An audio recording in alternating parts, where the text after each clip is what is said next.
इतवां खे अहम ख़बर ॾियूं पिया। खानपुर महर ऐं भरपासे जे इलाइक़नि में गैस्ट्रो ते ज़ाब्तो न अची सघियो, वधीक हिकु नीगर फौत थी वियो आहे। गैस्ट्रो जे मर्ज़ में मुब्तला केतिरा ई ॿारड़ा अस्पताल में दाख़िल आहिनि। हिकु भेरो ॿीहर तव्हांखे ॿुधायूं त खानपुर महर में ऐं भरपासे जे इलाइक़नि में गैस्ट्रो ते ज़ाब्तो न अची सघियो आहे, वधीक हिकु नीगर फौत थी वियो आहे। गैस्ट्रो जे मर्ज़ में मुब्तला केतिरा ई ॿारड़ा अस्पताल में दाख़िल आहिनि।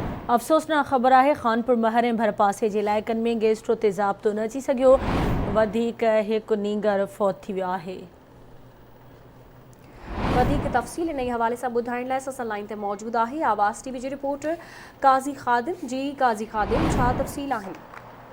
हाँ जी बिल्कुल, ये खानपुर महर ऐं भरपासे जे मुख़्तलिफ़ इलाइक़नि में गैस्ट्रो ते ज़ाब्तो न अची सघियो आहे। अॼु वधीक हिकु नीगर खां गैस्ट्रो हयाती खसे वरिती आहे। मां ॿुधाईंदो रहां त हीउ खानपुर महर वेझो गबोल मार्केट वटि वेठल आहिनि 5 वरनि जो नीगर गुलाम हुसैन पुटु फिदा हुसैन सिताफी, जेको गैस्ट्रो में मुब्तला हुयो, जेको ज़िंदगी जी जंग हाराए वेठो आहे। मां ॿुधाईंदो हलां त खानपुर महर ऐं भरपासे वारनि इलाइक़नि जा जेके केतिरा ई ॿारड़ा आहिनि उहे गैस्ट्रो में मुब्तला आहिनि, जेके शहर जे मुख़्तलिफ़ अस्पतालुनि में दाख़िल आहिनि।